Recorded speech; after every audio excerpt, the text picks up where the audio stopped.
Assalamualaikum warahmatullahi wabarakatuh. Waalaikumsalam warahmatullahi wabarakatuh. Alhamdulillahirabbil alamin. Wassalatu wassalamu ala asyrofil anbiya'i wal mursalin wa ala alihi wa ashabihi wa man tabi'ahum bi ihsanin ila yaumil amma ba'du.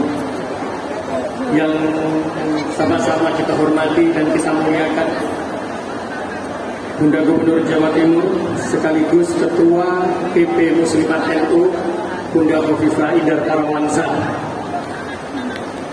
Ingkang kula adini para kiai, para bunyai, para alim, para ulama, wabil khusus orang tua saya dan guru saya, Prof. Yai Abdul Salim Masyuri, Bunda kula, Bunda Nyai Haji Ainur Rahman, dan mohon maaf seluruh para kiai dan bunyai yang hadir yang tidak bisa saya sebutkan satu persatu kok. Jadi mohon percaya saya mengkhawatir Nyai rezeki watak bunyainya.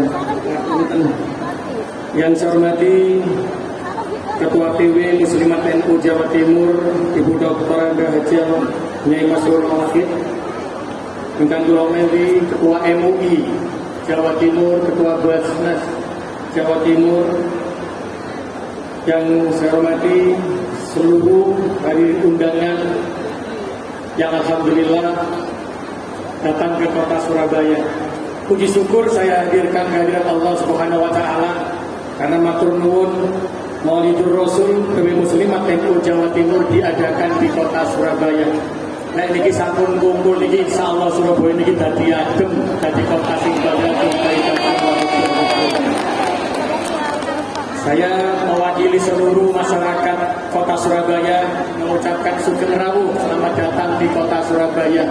Mugi-mugi jenengan ingkang rawuh teng kota Surabaya niki saged merasakan kota Surabaya pas niki Jawa.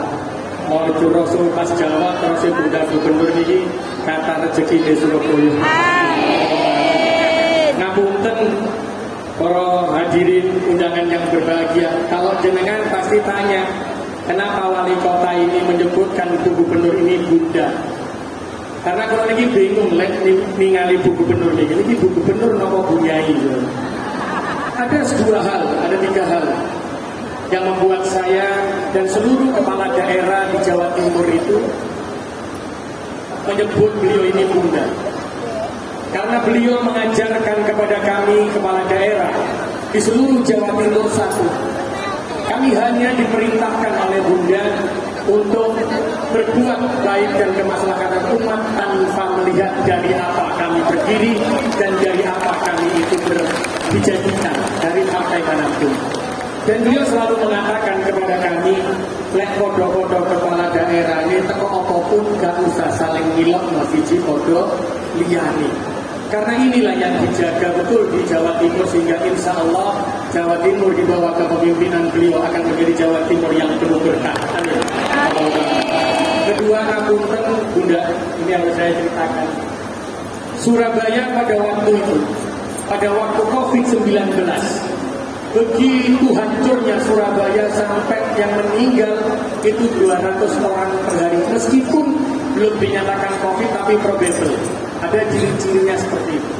Ada satu rumah sakit lapangan tembak yang waktu itu saya gunakan sebagai rumah sakit untuk orang-orang yang kena COVID.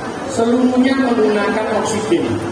Tapi jam 12 malam saya diberi informasi ternyata oksigen yang untuk 200 orang, satu tabung untuk 200 orang itu habis. Bingung saya, ya Allah, ya Allah. Jam 3 malam saya WA beliaunya, kalau beliau pasti malam bangun karena tahajud lagi ini kadang-kadang tileman. Tapi karena COVID saya bangun, saya WA sama beliaunya, Bunda ngapunten Surabaya ini ada rumah sakit yang 200 orang membutuhkan oksigen. Kalau tabung ini tidak diisi, insya Allah pasti Bunda 200 orang ini bisa meninggal. Dan ternyata beliau memang nyai betul, bunyai betul. Jam 5, sebelum jam 5 datang tabung oksigen sehingga nyawa 200 orang Surabaya terselamatkan. Matur nuwun, sudah Inilah kehebatan dan saya katakan beliau selalu sebagai gedungnya itu kan Bunda Gubernur kalau saya sebutkan. Dan ini yang membuat Surabaya semakin lama, Surabaya semakin berkah. Dan yang terakhir, Bunda selalu mengatakan, kemarin saya bertemu dengan Bu Lili, Ketua Muslimat Kota Surabaya, seperti yang diajarkan Bunda, bahwa kita wabil khusus di Muslimat tidak hanya berdakwah melalui agama saja, tapi beliau mengajarkan kepada kita bagaimana berdakwah melalui kegiatan ekonomi, mensejahterakan umat dan mencerdaskan kehidupan bangsa.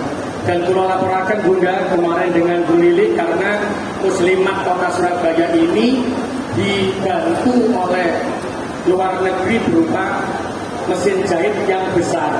Ada juga bantuan dari BLK yang itu mesin jahitnya ada yang kecil yang bisa digunakan. Saat itu setelah saya ketemu Bu Lili, Bunda, saya laporkan, langsung saya minta Dinas Koperasi untuk datang dan melihat yang namanya mesin jahit agar bisa digunakan. Tidak hanya digunakan Bunda, karena insya Allah anggaran pemerintah Kota Surabaya yang tahun depan sebesar 3 triliun akan kami gunakan untuk UMKM-nya Surabaya. Dan insya Allah nanti saya dengan Bu Lili akan bersinergi dengan Muslimat NU Mubawudil yang itu juga bisa digunakan bersama. Dan itu akhirnya satu, hanya untuk kepentingan umat yang seperti diajarkan beliaunya kepada saya dan seluruh kepala daerah di Jawa Timur.